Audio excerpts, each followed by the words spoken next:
Hay historias que simplemente desafían toda lógica, misterios que en lugar de aclararse con el tiempo se vuelven más y más profundos. Hoy nos adentramos en uno de los casos más extraños y, francamente, fascinantes de la ciencia mexicana, la inexplicable desaparición de Jacobo Greenberg. La historia tiene una fecha de inicio, 8 de diciembre de 1994. Pensemos en eso. Han pasado ya 30 años. 3 décadas completas desde que un científico brillante que estaba justo en la cúspide de su carrera se esfumó. Así, sin más. Y es que cuando decimos que se esfumó, es casi literal. Jacobo Greenberg, un neurofisiólogo muy respetado de la UNAM, simplemente un día ya no estaba. Salió de su casa y nunca más se le volvió a ver. No hubo señales de violencia, no dejó una nota, no había ningún rastro. Simplemente se desvaneció. Miren, para poder siquiera empezar a comprender la magnitud de este misterio, tenemos que entender la idea que lo consumía por dentro. El verdadero núcleo de todo su trabajo era este. Jacobo Greenberg dedicó su vida entera a intentar probar, con ciencia, que este mundo que vemos y tocamos no es tan sólido como creemos, sino una construcción de nuestra conciencia. Para entender cómo llegó a esas ideas tan radicales, primero tenemos que conocer al hombre, y sobre todo, el encuentro que le cambió la vida para siempre. A ver, que quede algo bien claro. Greenberg no era ningún improvisado, para nada. Era un académico con credenciales impecables. Estamos hablando de un doctorado, de dirigir un laboratorio en la máxima casa de estudios de México, un hombre que había publicado decenas de libros y artículos.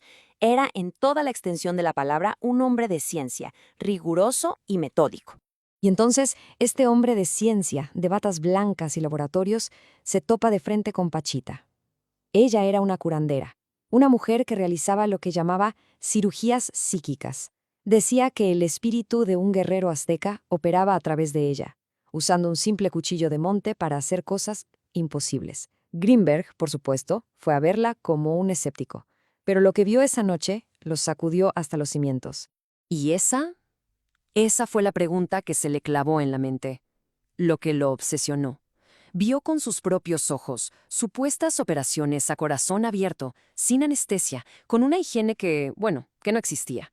Y lo más increíble, sin infecciones después. Para él, solo había dos caminos. O estaba frente al engaño más elaborado de la historia, o acababa de ver la prueba viviente de que la mente humana podía literalmente torcer y modificar la realidad física. De esa obsesión, de ese choque de mundos, nació la obra de su vida. Una teoría tan revolucionaria, tan fuera de la caja, que se movía justo en la frontera entre la física cuántica y, pues, el misticismo. Su idea central, la famosa teoría sintérgica, es fascinante. Postulaba que la realidad que vivimos ya existe, como en una especie de campo de información universal. Nuestros cerebros no son los creadores de esta realidad, son más bien como decodificadores, como antenas súper sofisticadas que sintonizan y le dan forma a esa información. Greenberg lo desglosaba más o menos así. Primero decía, existe una red fundamental, una látice que lo conecta todo. Segundo, cuando dos o más conciencias interactúan, sus cerebros se sincronizan, creando un campo compartido, una matriz. Y tercero, esa matriz que creamos juntos es lo que llamamos mundo real. Y aquí es donde la cosa se pone verdaderamente radical. Él no estaba hablando en un sentido figurado, no era una metáfora poética. Para él, si toda una civilización cree en las mismas leyes físicas, en las mismas estructuras, es esa creencia compartida la que las mantiene sólidas y funcionando. Sabiendo todo esto, la historia de su desaparición adquiere una dimensión completamente nueva, mucho más inquietante. El momento de verdad no pudo ser más crítico.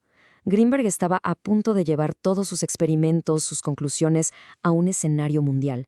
Tenía todo listo para presentar sus hallazgos más revolucionarios, aquellos que supuestamente probaban la teoría sintérgica. Y justo semanas antes de ese viaje, se esfumó. Lo que encontraron en su casa era de lo más desconcertante. No parecía ni un secuestro ni una huida voluntaria. Todo estaba en su lugar. Su coche, sus pasaportes, su dinero en el banco.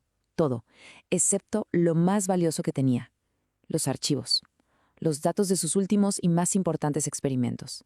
Eso, y solo eso, fue lo que se llevaron.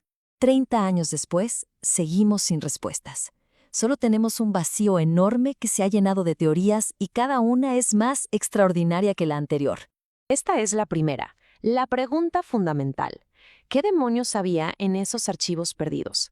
¿Será que por fin había encontrado la prueba definitiva, la prueba irrefutable de su teoría?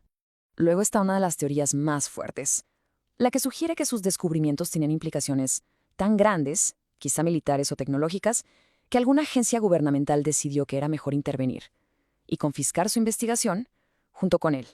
Pero claro, también está la posibilidad más fantástica, la que sale directamente de su propio trabajo. ¿Será posible que al final logró aplicar su teoría?